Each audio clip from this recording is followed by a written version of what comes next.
ओम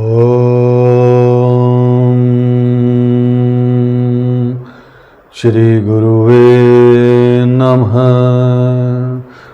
आप सभी भक्तजनों का इस मंच पर स्वागत है। भगवान शिव की कृपा आप पर सदैव बनी रहे, ऐसी मेरी कामना है। आइए शुरू करते हैं। शिव पुराण के इस अध्याय में ऋषि मुनि कथा के माध्यम से हमें क्या समझाना चाहते हैं। माया निर्मित नगर में शील निधि की कन्या पर मोहित हुए नारद जी का भगवान विष्णु से उनका रूप मांगना, भगवान का अपने रूप के साथ उन्हें वानर का सा मुख देना, कन्या का भगवान को वर्ण करना और कुपित हुए नारद का शिव गणों को शाप देना। सूत जी कहते हैं, महर्षियों, जब नारद मुनि इच्छा अनुसार वहां से चले गए तब भगवान शिव की इच्छा से माया विशारद श्री हरि ने तत्काल अपनी माया प्रकट की। उन्होंने मुनि के मार्ग में एक विशाल नगर की रचना की जिसका विस्तार 100 योजन था। वह अद्भुत नगर ही बहुत बड़ा था और मनोहर था। भगवान उसे अपने बैकुंठ लोक से भी अधिक रमणीय बनाया। नाना प्रकार की वस्तुएं उस नगर की शोभा बढ़ाती थी। वहां स्त्रियों और पुरुषों के लिए बहुत से विहार स्थल थे। वह श्रेष्ठ नगर चारों वर्णों के लोगों से भरा था। वहां शील निधि नामक ऐश्वर्यशाली राजा राज्य करते थे। वे अपनी पुत्री का स्वयंवर करने के लिए उद्युक्त थे, अतः उन्होंने महान उत्सव का आयोजन किया था। उनकी कन्या का वर्ण करने के लिए उत्सुक हो चारों दिशाओं से बहुत से राजकुमार पधारे थे, जो नाना प्रकार की वेशभूषा तथा सुंदर शोभा से प्रकाशित हो रहे थे। उन राजकुमारों से वह नगर भूरा पूरा दिखाई देता था। ऐसे सुंदर राजनगर को देख नारद जी मोहित हो गए। वे राजा शील निधि के द्वार पर गए। मुनि शिरोमणि नारद आया देख महाराज शील निधि ने श्रेष्ठ रत्नमय सिंहासन पर बिठाकर उनका पूजन किया। तत्पश्चात अपनी सुंदरी कन्या को, जिसका नाम श्रीमती था, बुलवाया और उससे नारद जी के चरणों में प्रणाम करवाया। उस कन्या को देखकर नारद मुनि चकित हो गए और बोले, राजन, यह देव कन्या के समान सुंदरी महाभागा कन्या कौन है? उनकी यह बात सुनकर राजा ने हाथ जोड़कर कहा, मुने, यह मेरी पुत्री है। इसका नाम श्रीमती है। अब इसके विवाह का समय आ गया है। यह अपने लिए सुंदर वर चुनने के निमित्त स्वयंवर में जाने वाली है। इसमें सब प्रकार के शुभ लक्षण लक्षित होते हैं। महर्षि, आप इसका भाग्य बताइए। राजा के इस प्रकार पूछने पर काम से विह्वल हुए मुनि श्रेष्ठ नारद उस कन्या को प्राप्त करने की इच्छा मन में लिए राजा को संबोधित करके इस प्रकार बोले, भूपाल, आपकी यह पुत्री समस्त शुभ लक्षणों से संपन्न है, परम सौभाग्यवती है। अपने महान भाग्य के कारण यह धन्य है और साक्षात लक्ष्मी जी की भांति समस्त गुणों की आगार है। इसका भावी पति निश्चय ही भगवान शंकर के समान वैभवशाली सर्वेश्वर, किसी से पराजित न होने वाला वीर, काम विजयी तथा संपूर्ण देवताओं में श्रेष्ठ होगा। ऐसा कहकर राजा से विदा ले इच्छा अनुसार विचरने वाले नारद मुनि वहां से चले गए।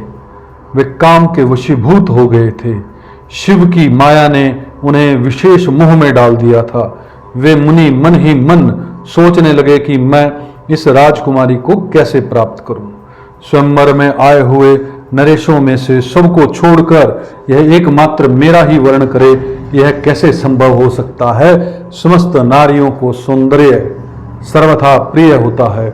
सौंदर्य को देखकर ही वह प्रसन्नता पूर्वक मेरे अधीन हो सकती है, इसमें संशय नहीं है। ऐसा विचार कर काम में विफल काम में डूबे हुए मुनिवर नारद भगवान विष्णु का रूप ग्रहण करने के लिए तत्काल उनके लोक में जा पहुंचे।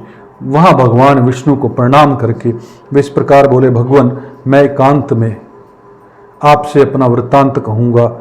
तब बहुत अच्छा कहकर श्री लक्ष्मीपति श्री हरि नारद जी के साथ एकांत में जा बैठे और बोले, मुने, जब आप अपनी बात कहिए।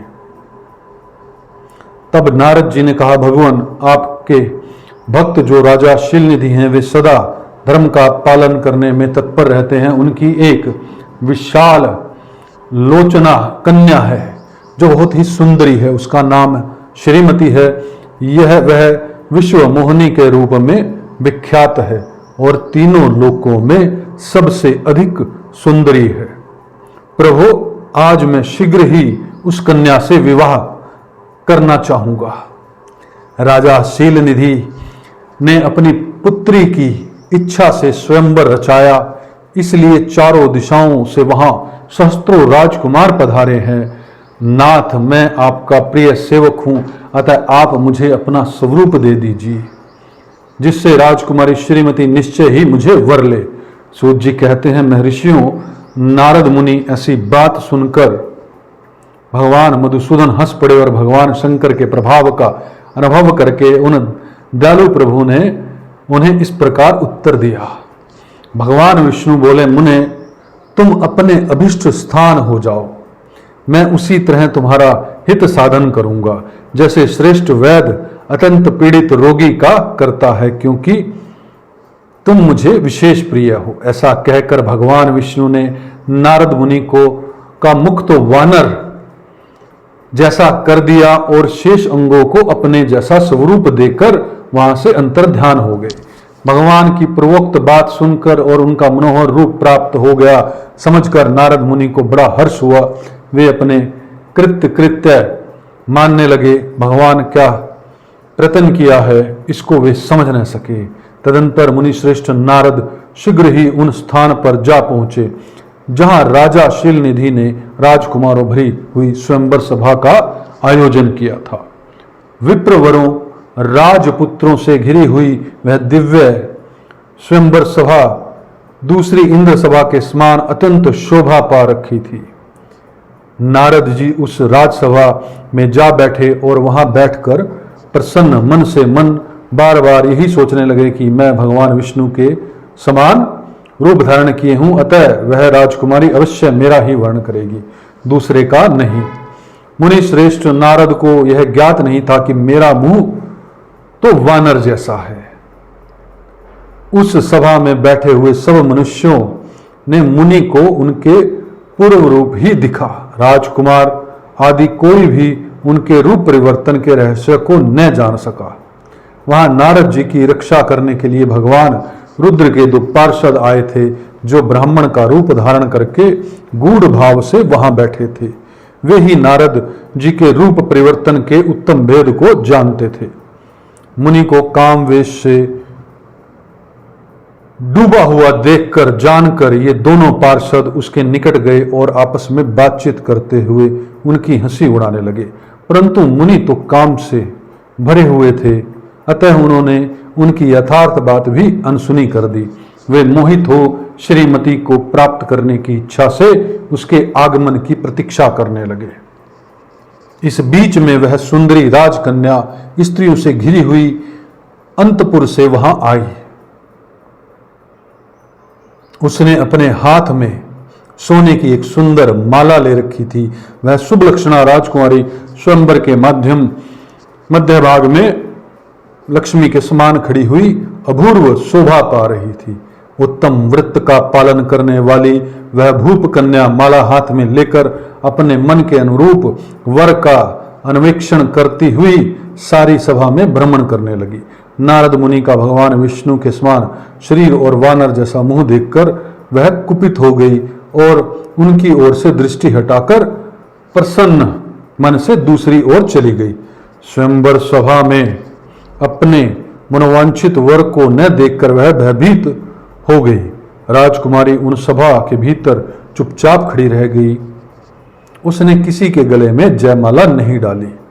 इतने में ही राजा के समान वेशभूषा धारण किए विष्णु वहां आ पहुँचे, किन्हीं दूसरे लोगों ने उनको वहाँ नहीं देखा। केवल उस कन्या की दृष्टि उन पर पड़ी। भगवान को देखते ही उस परम सुंदरी राजकुमारी का मुख प्रसन्नता से खिल उठा। उसने तत्काल ही उनके कंठ में वह माला पहना दी।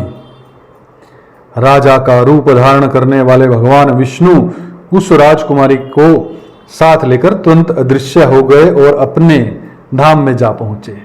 इधर सब राजकुमार श्रीमती की ओर से निराश हो गए। नारद मुनि तो काम वेदना से आतुर हो रहे थे, इसलिए वे अत्यंत विहल हो उठे। तब वे दोनों विप्र रूपधारी ज्ञान विषाद रुद्रगण काम विंग नारद जी से उसी क्षण बोले। रुद्रगणों ने कहा, हे नारद, हे मुने, तुम व्यर्थ ही काम से मोहित हो रहे हो और सौंदर्य के बल से राजकुमारी को पाना चाहते हो। अपना वानर के समान घृणित मुंह तो देख लो।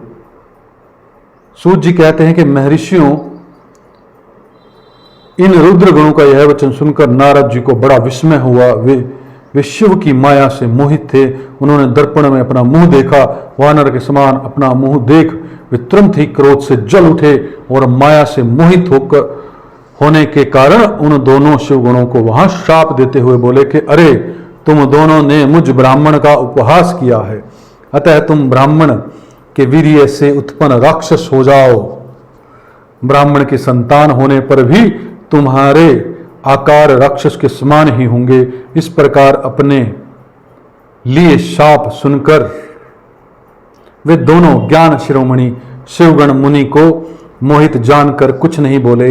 ब्राह्मणों वे सदा सब घटनाओं में भगवान शिव की इच्छा मानते थे, अतः उदासीन भाव से अपने स्थान को चले गए और भगवान शिव की स्तुति करने लगे।